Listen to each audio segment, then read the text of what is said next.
Greetings to all on this Sunday morning, October 18th of 2020, or whatever day it is you are joining us for this online worship service of the First Unitarian Church of Alton. My name is Mary Johnson, and our speaker today is Jerry Johnson. If this is your first time to watch our service, we're glad you found us. We are a lay-led congregation and welcome you to our community of spirit, justice, and hope. In this community, be it virtual for now or face-to-face in the coming months, we seek wisdom beyond our own experience. Here we open our loving minds to the mystery of wonder and imagination. Here we transcend the day-to-day of our lives to seek for truths both meaningful and sustaining. Here we seek to offer a loving message that provides wholeness in a broken world. We are Unitarian Universalists. We begin our worship with a prelude by our accompanist, Joy Heft.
If you have a candle or a chalice, please light it now.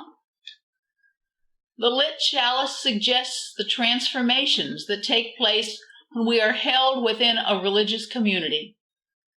When we light the chalice in worship, we illuminate a world that we feel called upon to serve with love and a sense of justice. Please join in saying the chalice lighting words on your screen.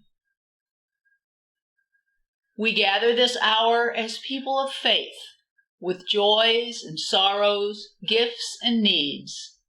We light this beacon of hope, a sign of our quest for truth and meaning, in celebration of the life we share together. The opening words are entitled, "A Renewed Hope for This World," and are by Nathan Ryan, the Associate Minister at the Unitarian Church in Baton Rouge, Louisiana. Be it real or metaphor, whatever is in your backpack or your briefcase or your purse that you have with you today that is weighing you down, leave it behind. Whatever you are carrying that is keeping you distracted or caught up in shame or guilt or hopelessness, leave it behind. If you need it, it will be there when we're done. But for this hour, just let it go. Come into this place with open hearts. Come into this place with a soul that has remembered how to be tender again. Come into this place with a renewed hope for this world.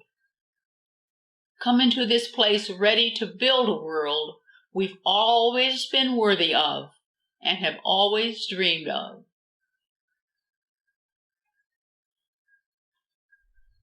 After Joy plays it through, please join in singing our opening hymn, "This Is My Song," number 159 in the Gray Hymnal and on your screen.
The fourth principle of the Unitarian Universalist Association is a free and responsible search for truth and meaning.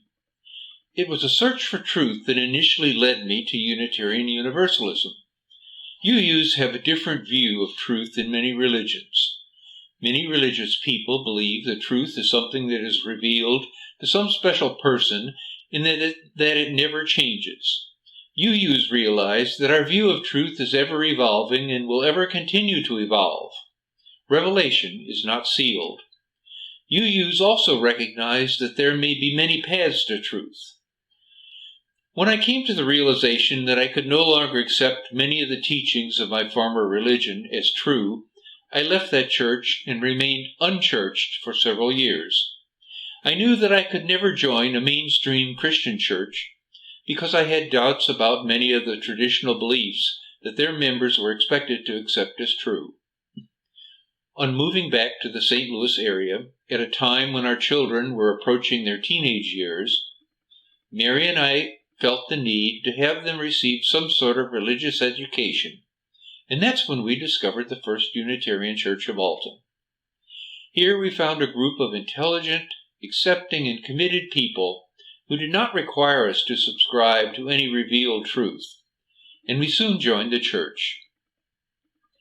Since I have mentioned the fourth principle of Unitarian Universalism, I want you to know that when we joined this church in 1979, no one spoke about the seven principles. They hadn't been formulated yet. The mid-1980s was about the time that I first heard that the seven principles had been adopted by our UUA General Assembly. They were so well received by UUs that they came to be an integral part of what it means to be a Unitarian Universalist.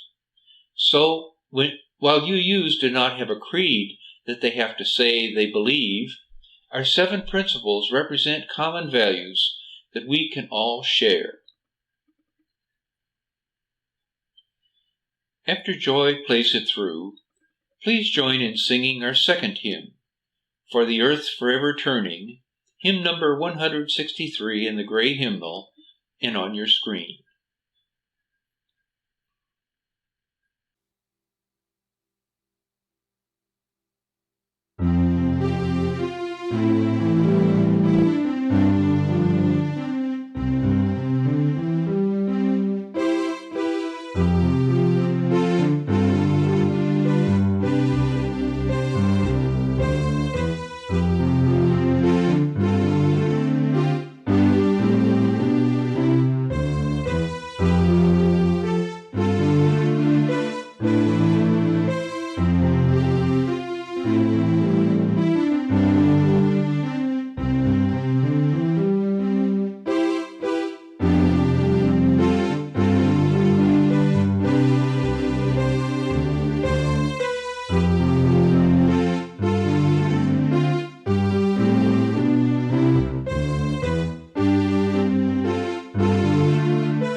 Around the time that I joined this church, there was a movement in the denomination to revise the existing statement of purpose. When the Unitarians and the Universalists merged in 1961, they merged their statements of purpose.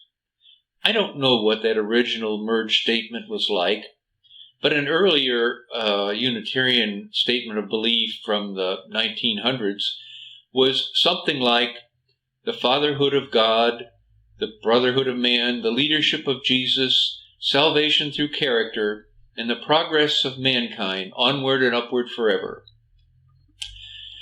The 1970s was a period of women's liberation, and the UU Women's Federation, the UUWF, objected to all the masculine references in the existing statement of purpose. In 1977, the UUWF and its supporters submitted a Women and Religion resolution to the UUA General Assembly. This resolution called on the denomination to revise existing sexist assumptions and language and to avoid any future occurrences of the same. 2 years later, at a continental conference that was held for women and religion, and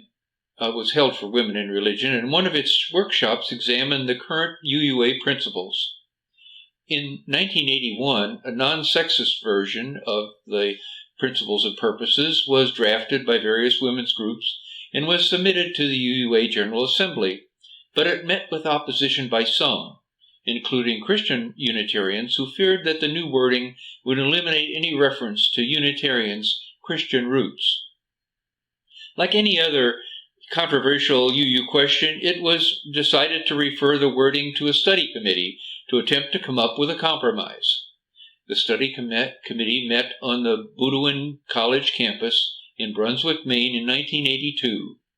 One of the members of the committee came up with a solution to the problem that had created controversy with the original proposal. It was to divide the statement into 2 parts. First, the 7 principles, followed by references to the living traditions which we share. By placing the sources of inspiration in a list, each UU could see that the source they cared about was in the list, while they could ignore the other sources if they wished. A draft of the revised Principles and Purposes was debated in 1983 and initially approved in 1984, and passed officially in 1985 with only 1 dissenting vote. The first 6 principles were rewordings of ideas that had been widely accepted by UUs previously, but the 7th principle, respect for the interdependent web of being of which we are a part, was a welcome addition, an addition that shows how our view of truth is constantly evolving. The Principles and Purposes have, with some minor revisions, served our denomination well now for 35 years. Our meditation. The world now has the means to end extreme poverty. We pray we will have the will. Amen.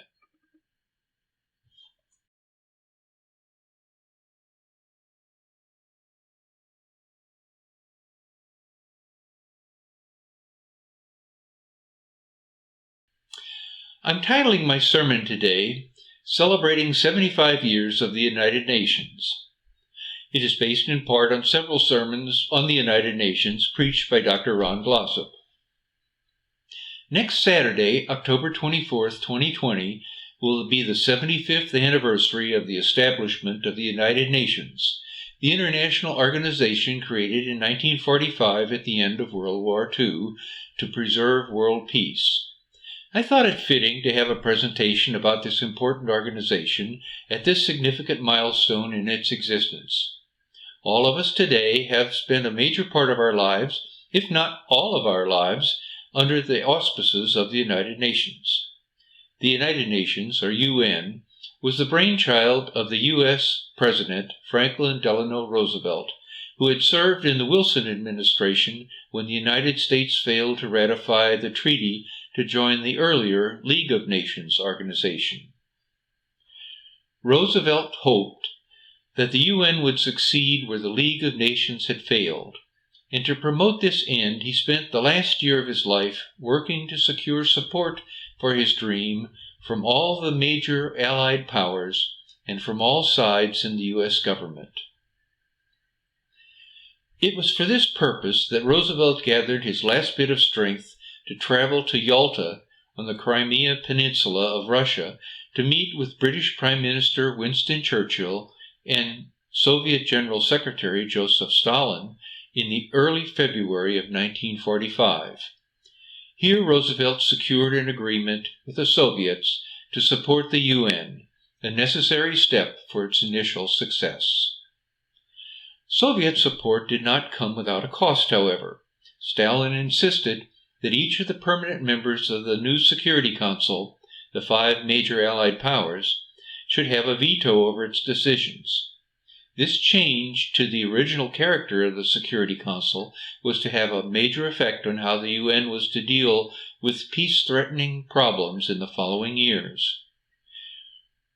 Roosevelt did not live to see his dream come true. He died on April 12th, 13 days before the opening of the conference in San Francisco, which met to write the UN Charter. This charter was adopted on June 25, 1945, and took effect on October 24th, when the UN began operations. At its founding, the UN had 51 member states. Its membership is now 193, representing almost all of the world's sovereign states. When considering whether the United Nations has been successful, one must first look at its goals. What one might call the 3 pillars of the United Nations are peace, human rights, and social and economic development. When most people think about the United Nations, they mostly think about the peacekeeping aspect, or the avoidance of conflict. The organization's mission to preserve world peace was complicated in its early decades by the Cold War between the United States and the Soviet Union and their respective allies. The UN's peace missions have consisted primarily of unarmed military observers and lightly armed troops, with the primary roles of monitoring, reporting, and confidence building. The UN, after approval by the Security Council, sends peacekeepers to regions where armed conflict has recently ceased or paused in order to enforce the terms of peace agreements and to discourage combatants from resuming hostilities. Since the UN does not maintain its own military, peacekeeping forces are voluntarily provided by member states. The peacekeeping force as a whole received the Nobel Peace Prize in 1988.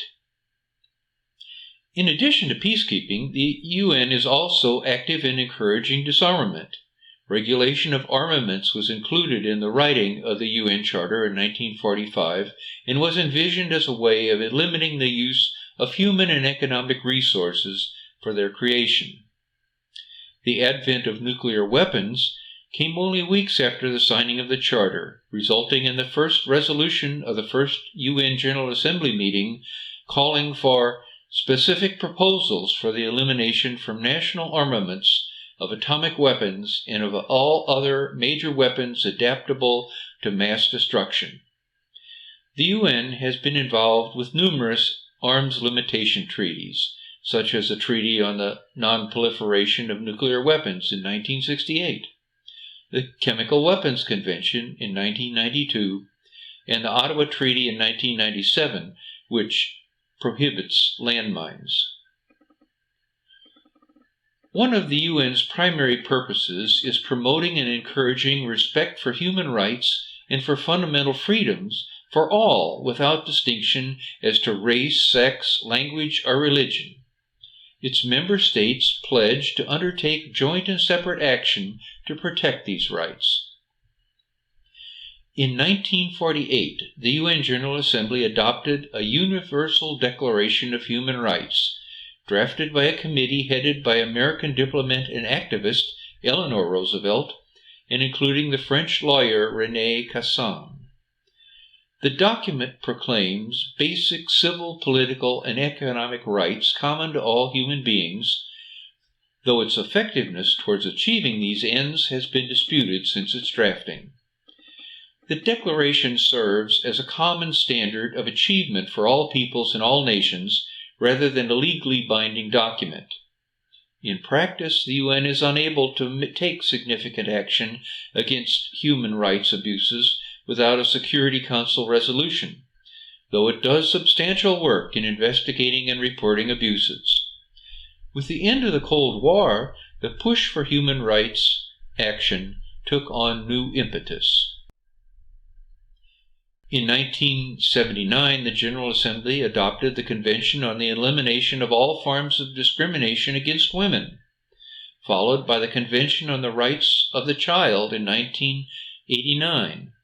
Also in 2006, the UN General Assembly passed a Declaration on the Rights of Indigenous Peoples, and in 2011 it passed its first resolution recognizing the rights of LGBT people.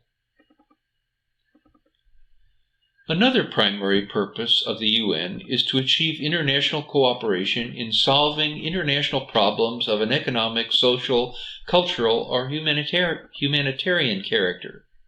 Numerous bodies have been created to work towards this goal. Among these subordinate organizations are the United Nations Children's Fund, the World Health Organization, the United Nations Educational, Scientific, and Cultural Organization, and the United Nations High Commissioner for Refugees. By the 1970s, the UN's budget for economic and social development programs far outstripped its spending on peacekeeping.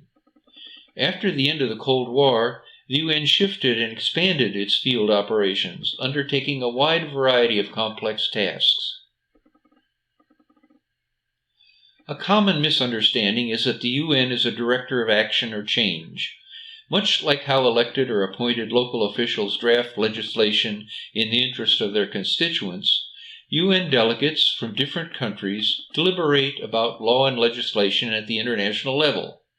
Governments then draft, debate, and vote for or against treaties, conventions, or action plans discussed at the UN. Then it is necessary for individual countries that sign these conventions to ensure that they are followed through, and for civil society to hold their countries accountable for the commitments they make. The U.S. is supposed to pay 22% of the regular UN budget, which equals its proportion of the world's economy. The regular UN budget is $3.1 billion per year, a fraction of the budget of the state of Missouri. Two policy-making bodies of the UN itself are the UN General Assembly and the Security Council, but they are very different in power and membership. In the UN General Assembly, each country is entitled to one vote, regardless of its wealth and population. Members include some mini-states with populations less than that of the St. Louis metropolitan area. The General Assembly runs the UN organization itself by setting its budget. Beyond that, it can only make recommendations. It can't make laws. It can't collect taxes. All money comes from allocated free will contributions from national governments. This is a situation similar to that of the Continental Congress, which attempted to coordinate the policies of the original 13 colonies here in America. The Security Council is the locus of real power. Theoretically, every member nation in the UN is obligated to abide by resolutions adopted by the Security Council. The Security Council is composed of representatives from 15 countries. 5 of these countries are the big countries in the winning side in World War II, namely the United States, Britain, or the United Kingdom, Russia, France, and China. Each of these 5 permanent members of the Security Council can cast a veto. A veto stops a resolution from being adopted even if all the other 14 countries favor it. The other 10 countries on the Security Council are elected by the UN General Assembly for 2-year terms, 5 every other year. The Big Five's veto power kept the Security Council from doing much during the Cold War and is still a problem today. This veto power can also be used to stop all attempts to amend the UN Charter. The third main body of the UN is the Economic and Social Council, which consists of representatives from 54 countries and is responsible for the coordination of economic, social, and related work of UN specialized agencies. It oversees much of the UN's humanitarian and human rights activities. The UN Secretariat is headed by the Secretary General. Its staff of international civil servants worldwide provides studies, information, and facilities needed for UN-sponsored meetings, and it carries out tasks as directed by the Security Council, the General Assembly, and other UN bodies. The Secretary General acts as the de facto spokesman and leader of the UN. The Secretary General is appointed by the General Assembly after being recommended by the Security Council, where permanent members have veto power. Over the years, it has become accepted that the post shall be held for 1 or 2 terms of 5 years. The current Secretary General is Antonio Guterres of Portugal, whose term began in January 2017. During the past few years, the UN has become the coordinator and cheerleader for getting the world to help the neediest anywhere and everywhere. All over the world, the presence of UN personnel means that help is on the way for needy people. The UN gets its money from national governments and then pays non-governmental organizations to deal with the problems. When disaster strikes, poorer countries and people such as refugees can look to the UN to coordinate relief efforts. The UN system provides for continuous collection and publication of information necessary to understand the state of the world as a whole and of the countries in the world. Now I would like to relate the United Nations to Unitarian Universalism. Our 6th principle urges us to promote the goal of world community with peace, liberty, and justice for all. Certainly the United Nations shares this same goal with us. The United States UN ambassador during the Kennedy administration was Adlai Stevenson, a former governor of Illinois, who was also a lifelong Unitarian. Ambassador Stevenson recommended that the establishment of a Unitarian Universalist office at the UN in 1962. Since that time, the UU at UN has had a long history of providing strong leadership in all aspects of human rights at a policy level through UN consultative status. The current executive director of the UU at UN is Bruce Knopf, who served in the U.S. State Department's Foreign Service for 23 years. Knopf believes that the UN has been portrayed in the U.S. as an ineffective organization. That is not the perception of the UN in most of the rest of the world, he has said. Part of what Knopf wants UUs to know is that the UN is an important and effective organization for peace and development and humanitarian aid. Knopf's respect for the UN is based on his own experience. He thinks the UN operation in Sierra Leone was one of the most successful it had. When Knopf first went there in 2000, 95% of the country was held by rebels. The UN played a huge role in Sierra Leone in creating conditions for peace and then rebuilding the country when the war was over. Ron Glossop has been the UU at UN envoy for this congregation. The job of an envoy is to encourage individual UUs to join the UU at UN. The UUA encourages its congregations to celebrate a UN Sunday each year. The theme for this year's UN Sunday is All in One for Climate Justice, People, Power, Planet. The term climate justice invites us to consider the climate crisis from the perspective of politics, social justice, and human rights, rather than simply a scientific, physical phenomena. The fact of climate change has far more than meteorological implications. It will change the way that most species on Earth live. We recognize this is a justice issue because of the possibilities to organize and respond to the climate crisis in a way that prioritizes the needs of those people and communities that are most vulnerable. Rather than examining the scientific causes, impacts, and solutions, this year's UU United Nations Sunday theme invites us to explore the human causes, impacts, and solutions. The UU acknowledges that the United Nations Framework Convention on Climate Change is the primary international intergovernmental forum for negotiating the global response to climate change. We must work together with other nations of the world to solve the pressing problems that confront us all. One of the biggest factors in the effectiveness of the UN is the support that it gets or does not get from the U.S. History shows that the UN thrives when the U.S. supports it.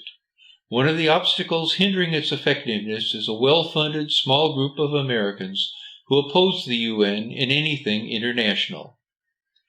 We, as Unitarian Universalists and as American citizens, must work to inform our fellow citizens and our public officials of the value of the United Nations.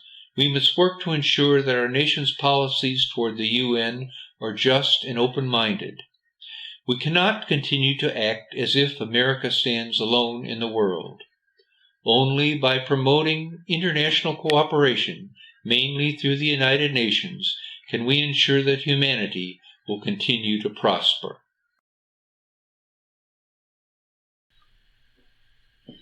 We offer the gentle reminder that this community of faith is supported only by your giving. We need each other.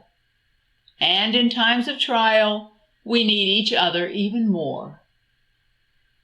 You can mail your gift to the church at Post Office Box 494, Alton, Illinois 62002, or you can give electronically by searching for First Unitarian Church of Alton on the Givelify app, or by using PayPal on our website. Give what you will, for you are a generous people. Please join with me in our offering prayer. May this offering equip us to inspire love and seek justice. After Joy plays it through, please join in singing our closing hymn, We'll Build a Land, hymn number 121 in the gray hymnal and on your screen.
If you have any joys, sorrows, concerns, or church-related announcements, please email them to the church office. Please join me in our unison words for extinguishing the chalice. The light of truth and meaning cannot be put out. We are keepers of this flame until we meet again. Our closing words are Cooperation for Human Creativity by Denise Cawley, Interim Minister at Bradford Community Church Unitarian Universalist in Kenosha, Wisconsin. Love our earth. Take action to consume less. Use less energy. Respect water. And be cooperative, collaborative, and creative community, like the moss and the mushrooms. Our children's lives depend on us. So may it be.